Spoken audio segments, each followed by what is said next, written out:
once again Psalm 23, verse 3. He restoreth my soul. That is the Lord restoreth my soul. The Lord who is my shepherd restoreth my soul. The Lord who makes me to lie down in green pastures and leads me beside still waters restoreth my soul. Again, present tense, just like everything in verse 2. He restoreth my soul. That is, He repairs my soul, reconditions my soul, renovates, revitalizes the soul. This suggests that there are problems. This suggests that there are dangers to the soul and unhealthy conditions of the soul. And we've already looked at some of those. We see the dangers. There's the influence of Satan, and therefore our soul needs restoring. There's the influence of our sinful nature. There's the influence of the world. There's the influence of the times in which we live. There are some terrible conditions that the soul can succumb to. Backsliding, wandering, faintness, spiritual downward spirals. But He restoreth my soul. That phrase states that He is interested in our spiritual health. He works on behalf of our spiritual health. So we want to look at what is involved in the restoration of soul. What does that mean? He restoreth my soul. Well, it means that He makes it anew. He brings about change. We constantly need to be made anew. We constantly need to be being transformed. And He does that work. So, by Him, in restoring the soul, hearts are transformed. That's where the Lord begins. Hearts are transformed. Our heart can become irreverent toward God, toward the ways of God, and He restores it. He can take that heart, that irreverent heart, and make it tremble. Sometimes our hearts get cold and calloused. He restoreth the soul. He can warm that heart toward spiritual things. He can make it tender. Sometimes the heart becomes deaf to the voice and the leadings of God. The Lord can make our hearts responsive. All of this is involved in restoring the soul. Our hearts can become very crowded and distracted, pulled in many different directions. And He can change that heart into a heart that is focused and absorbed with God and the matters of God. The heart that is self-absorbed, He can change it to a heart that is submissive. The heart that is complacent, that is unconcerned, He can fill that heart with passion. The Lord restoreth our soul. A heart that becomes proud and self-righteous, He can humble. He can humble. A heart that becomes oblivious and unthankful, He can restore that heart into a heart that acknowledges God and fills it with thanksgiving. The heart that becomes troubled, agitated, He can change that heart, fill that heart with peace and the assurance of God. No one can do this like the Lord. He restoreth my soul. Sometimes the heart gets in a joyless condition. And He can fill that heart with joy. He can fill that heart with a song. Sometimes there's no burning desire. There's no passion for the Lord. The Lord can restore that as well. He changes the heart. He changes the life. Change, by definition, is to make or become different. He restoreth my soul. That means He can make it different. It means to transform. He restoreth my soul. Now, change, in order to be true change, is twofold. You change from something to something. So it's not just a matter of, I will stop doing such and such. True change is twofold. From something to something. That is seen in salvation. Notice in 2 Corinthians, very familiar verse, 2 Corinthians 5.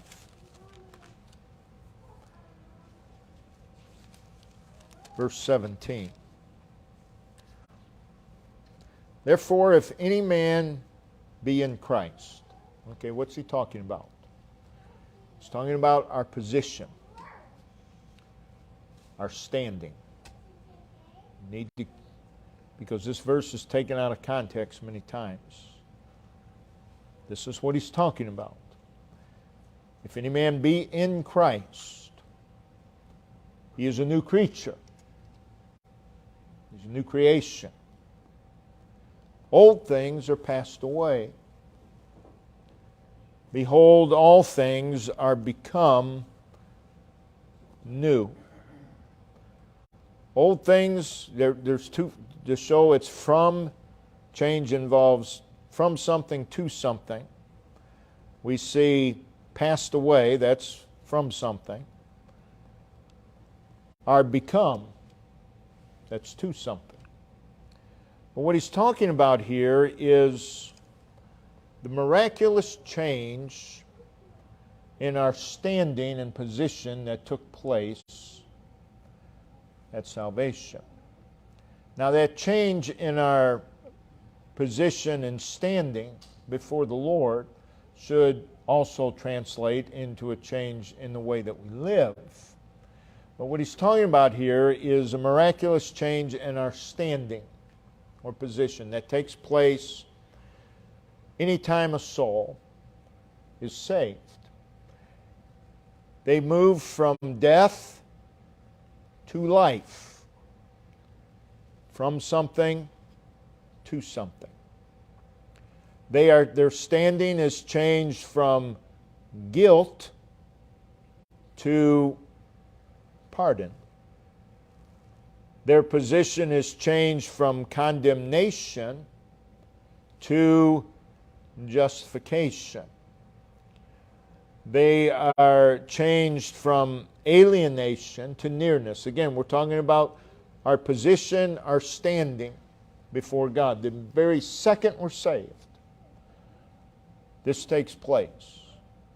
There is a change from enmity to friendship. Again, our position, our standing.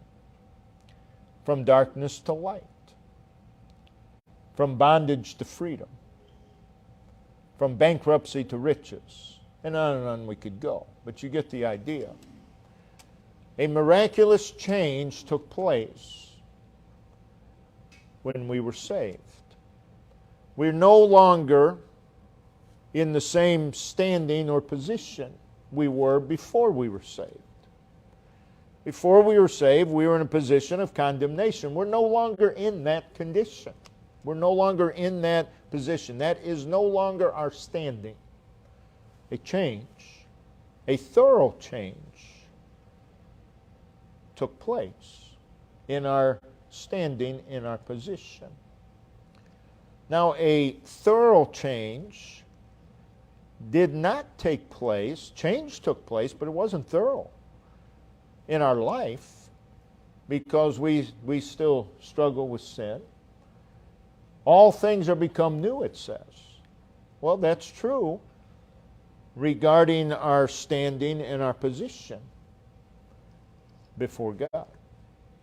My point is that restoration involves real change. When we were saved, we passed from death to life. That was real. That was real. We went from guilt to pardon, from condemnation to justification, and all these things we've just mentioned. And it was all very real. And restoration involves real change. So when it says, He restoreth my soul, our position and standing has not changed since the day we were saved. But all kinds of things happen in our lives that bring spiritual disease into our soul. And we need restoration. And He restoreth my soul. We need to understand that. Because people will say all the time, I'm trying. And they may be. But that's not going to fix it. He restoreth my soul. It is the work of God. So, restoration, when it says He restoreth my soul, that means He changes us. And this is continual. Now, our position, since we've been saved, our position, our standing before God, that's permanent change. It's already taken place. But there is an ongoing change that needs to be taking place all the time within us. Again, from something to something else. And perhaps, there's many biblical examples, but perhaps the best passage for this, if we turn over to Ephesians chapter 4. Ephesians chapter 4. Verses 17 through 32. We won't read those verses, but Paul here is writing to the Ephesian church about a change in their way and pattern of life. Based upon the fact that they are saved, there should be a change in their way and pattern of life. Notice verse 17. This I say therefore, and testify in the Lord, that ye henceforth, that means from this point on. The very word is indicative of change. That ye henceforth walk, now he's talking about the way we live, our lifestyle, our habit of life, as other Gentiles walk. Well, what's that tell us? Well, it tells us that in the past they walked as other Gentiles walked. But there was to be a change. From henceforth, walk not as other Gentiles. And then he explains, he describes their walk and vanity of their mind. He continues to explain or define the Gentiles' walk in verse 18, 19. And then we come to verse 22 and 24. And again, we just want to notice some words that are indicative of this change from something to something. So when the Lord restores our soul, He restores it from something to something. Notice in verse 22 that ye put off. Put off. Verse 24, put on. That is a change from put off to a change to put on. Well, I'm going to stop doing such and such. Well, that's just half of change. Put off, put on. Put off, put on. And when the Lord restores our soul, I believe that's what He does. He brings us from something to something different. Also in verse 22, notice the words, two words, former conversation. Former conversation. It's indicative of a change in your present conversation. That you put off concerning the former conversation, which was what? To walk in the ways of the Gentiles. So you have former conversation. Verse 22, also notice the old man. The old man.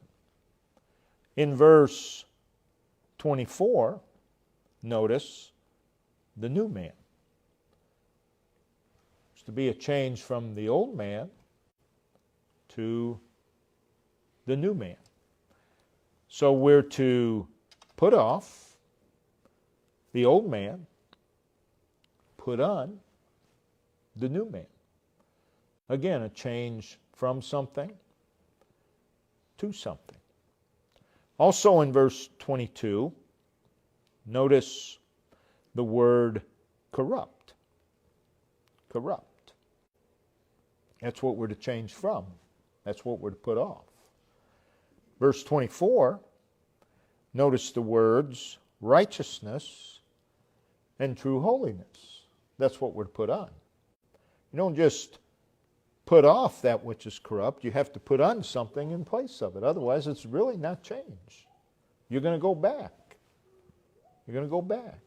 And this is what the Lord does when He restores our soul. Notice verse 25. Putting away lying. We're to change from that. We're not to lie. But what are we to do in place of it? Speak every man truth. Put away lying. Speak every man truth. So it is a change from lying to telling the truth. Verse 28. Verse 28. Let him that stole steal no more. Okay, that's what they were to change from. But what are they to change to? But rather let him labor. Let him work. Let him labor. Working with his hands, the thing which is good. So yes, they're to not steal. And to prevent that from happening, let them work. Let them work. So again, it's a change from to something. Verse 29, we see, let no corrupt communication. So you have corrupt communication proceed out of your mouth. That's what we're to change from. But what are we to change to? That which is good. That which is good. In verse 31, he mentions bitterness, wrath, anger, clamor, evil speaking. Be put away from you. Be put away from you. So that's what that's what they're exhorted to change from. Stop doing those things. Stop being bitter. Stop being wrathful and angry. But then notice verse 32, and he's continuing the thought, change from those things, be ye kind. So they're to move from bitterness and wrath and anger and clamor and evil speaking to being kind. And then he mentions tender-hearted and forgiving. So you see, in all of this, there's change. And it is a change from something to something. He restoreth my soul. The Lord's not interested in superficial change. The Lord's not interested in patchwork religion. Just put a patch on it. The Lord restores. And it's not just outward.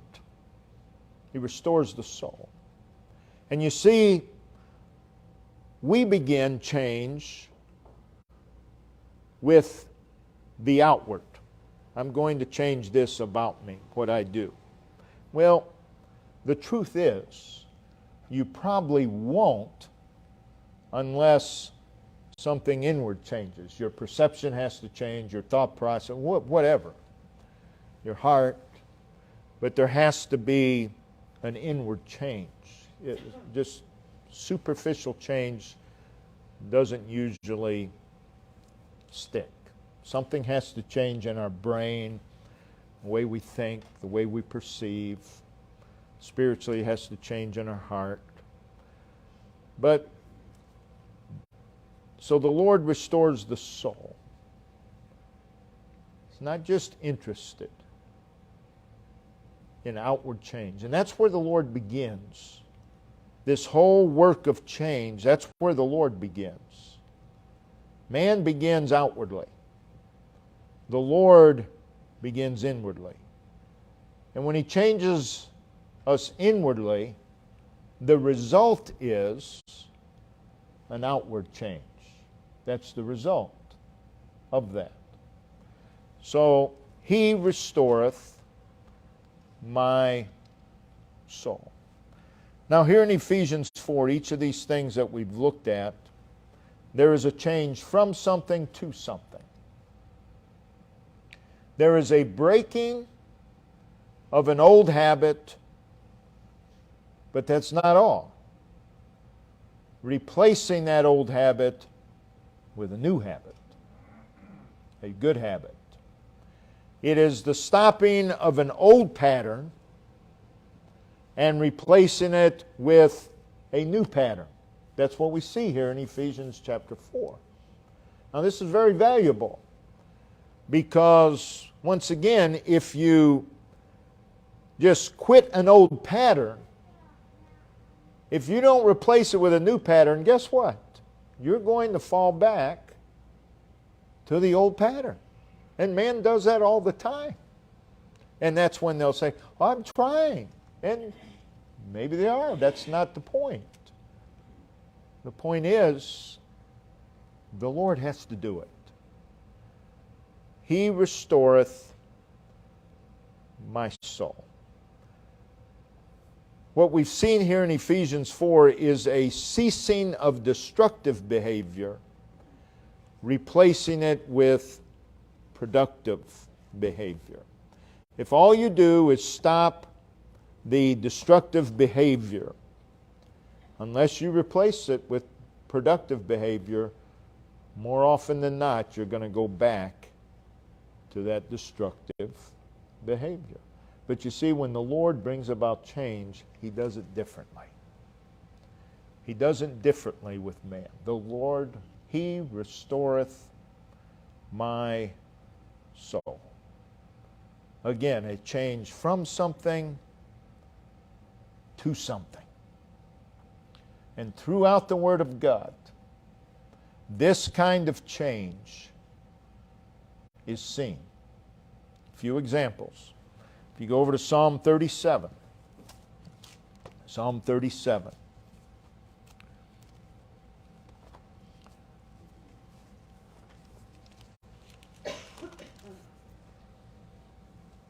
Verse 1. Fret not thyself. Okay, stop doing that. Stop doing that, is what he's telling us. Because of evildoers. And then there's something else we're to stop doing. Neither be thou envious against the workers of iniquity. And then he tells us why, verse 2, we should not fret and why we should not be envious. For they shall soon be cut down like grass and wither as the green herb. But how do you do that? How do you stop? Fret not thyself. You say, well, I'm going to change. From now on, I'm not going to fret. Well, unless you have a way of doing that, you're going to fall right back into it. Well, he tells us, verse 3, he says, trust in the Lord. How do you stop fretting? Trust in the Lord. A change from something to something. You change from fretting to trusting the Lord. Now, that's easier said than done. You can say, well, I'm going to stop fretting, I'm going to start trusting the Lord. But you see, the Lord can do that.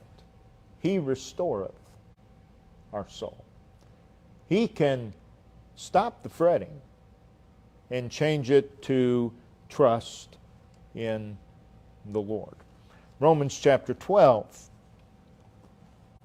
and verse 2. Romans 12, verse 2. Be not conformed to this world. Okay, that's what we're to stop doing.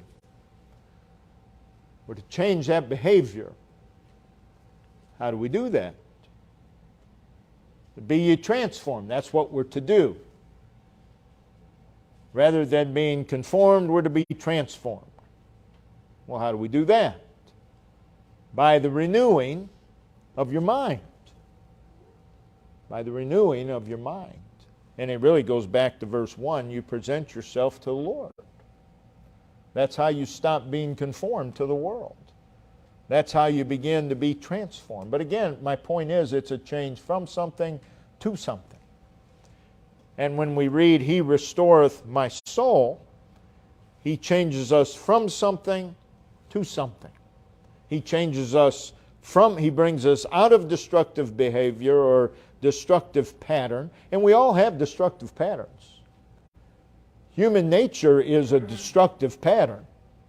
Man left to himself will destroy himself. Man left to his own ways, man left to his own thinking, will destroy himself. Look around. Look around. It's everywhere. Man destroys himself.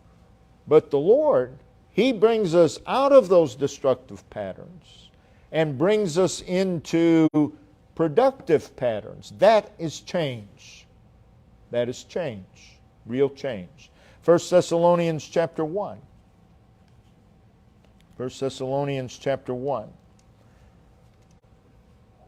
Verse 9, for they themselves show of us what manner of entering in we had unto you, and how ye turned to God.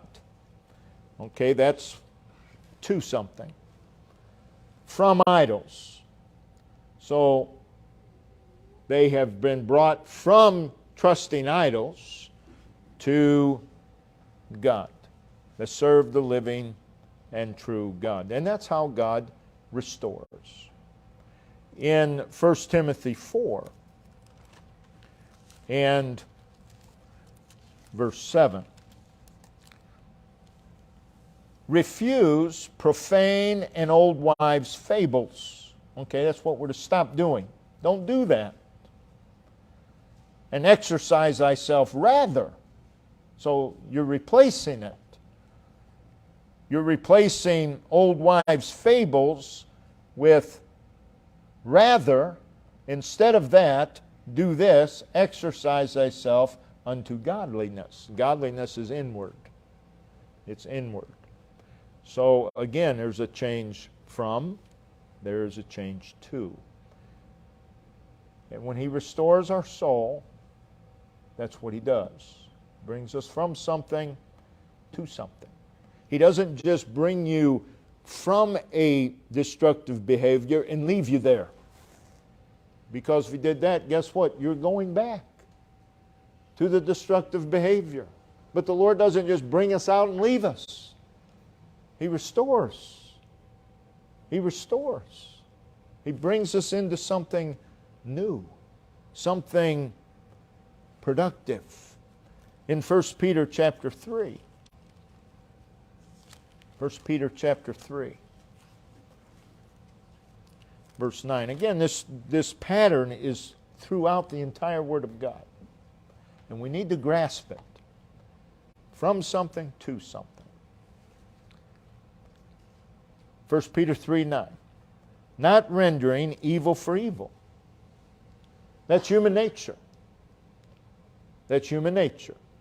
Rendering evil for evil. Or railing for railing. But stop doing that. That's the behavior that needs to change.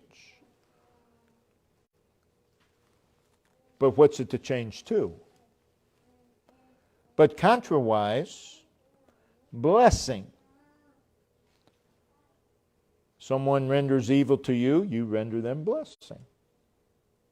Someone rails against you, you render them blessing. Knowing that ye are thereunto called. So, again, it's a change from something to something. And in every case so far, the change is from one extreme to the other. It's a drastic change. These are not just gradual changes. These are drastic. And the Lord does this. He restoreth my soul. 3 John verse 11. 3 John verse 11. Beloved, follow not that which is evil. Okay, I'm not going to do that anymore. I'm not going to follow such and such an evil behavior. I'm going to stop doing that. Well, what are you going to replace it with? But that which is good. You replace following evil with following good. So the whole point is, when the Lord restores the soul, we're talking about thorough change. We're not talking about superficial cosmetic change. Religion loves cosmetic change. Makes them feel good. Makes them feel spiritual. Well, I changed this. Well, good for you. Has it improved your relationship with God? Again, religion loves cosmetic change. Preachers preach cosmetic change. Preachers like to see cosmetic change because it makes them think that their people are more spiritual than they really are. But the Lord's not interested. That's not how the Lord does it. The Lord is interested in thorough change. And when it says, He restoreth my soul, we're talking about drastic change. Another way that God restores is He draws us back to God. Now, the implication is that we have left God. There's a distance between us and God. And God restores our soul. He brings us back. That is, He reinstates us to Himself. It is the Lord drawing His people to Himself. And He does this in love and in kindness. Jeremiah chapter 31, if we turn there, familiar verse. Jeremiah 31.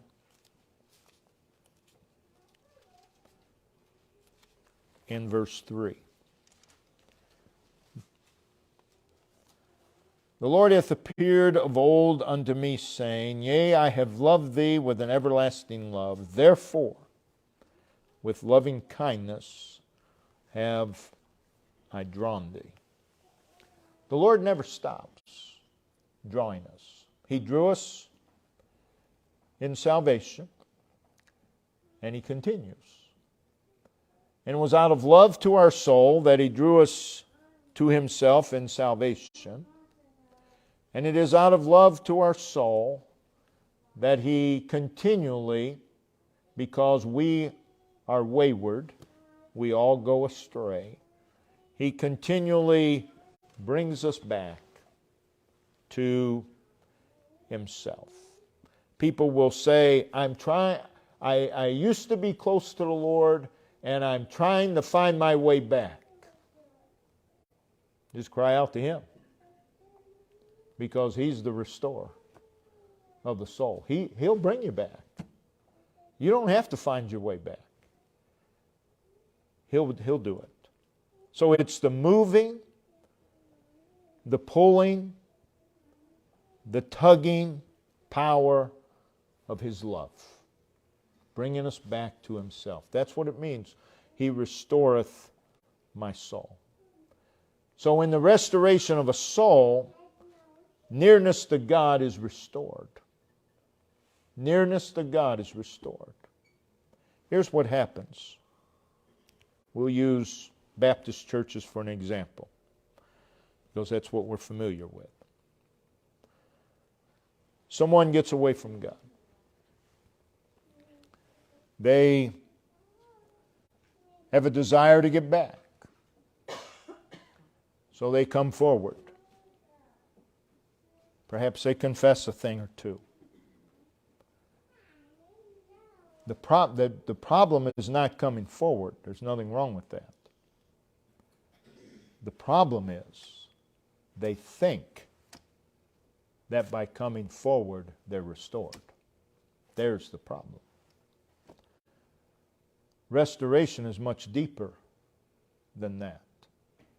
He restoreth my soul.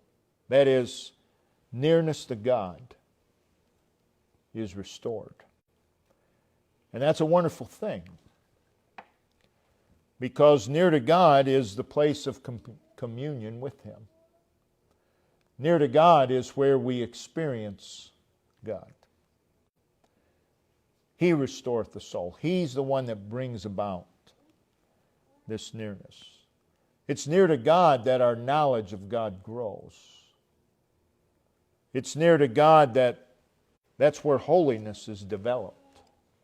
That's where godly character is developed. That's where spirituality is developed, near to God. You don't get those things far from God. That's where faith is strengthened, near to God. And part of the restoration of a soul is bringing us near to Himself. Near to God is where spiritual understanding is developed. It is the place where the heart is filled with gratitude. Near to God, you will be grateful. Near to God, you will praise. Near to God, you will worship. You won't do any of those things far from Him. But near to Him, you'll do those things. And that's part of restoration of soul, bringing us near to Him. Near to God is a place of liberty. It's where we find freedom. It's a place of spiritual abundance. It's where we find spiritual enablement. People say all the time, I'm trying, but I can't do it. Draw near to God. That's where spiritual enablement is found. And part of the restoration of soul is He draws us near to Himself. And we're enabled, and our life is filled with a peace. It's near to God where a more meaningful relationship is developed. So when he says, He restoreth my soul, David knew what it was like to get away from God. He also knew what it was like for God to bring him back. And he says, He restoreth my soul. It doesn't just say, He restored my soul. He restoreth. He continues. Why does He continue? Because we continue to wander. We continue to draw further from Him. But in His loving kindness, He restoreth over and over and over and over again. What a shepherd. The long suffering of the shepherd. So again, He restoreth my soul. And we'll stop there. Continue next week. But rejoice in this fact. He restoreth my soul. And be glad. God brings you out of something. He doesn't just leave you in no man's land. He brings you out to bring you into something different, something better, something more productive. That's restoration. That's real change. And the Lord does that. Brother Ben, if you'll come and lead us in a verse of song, let's all stand. Ben will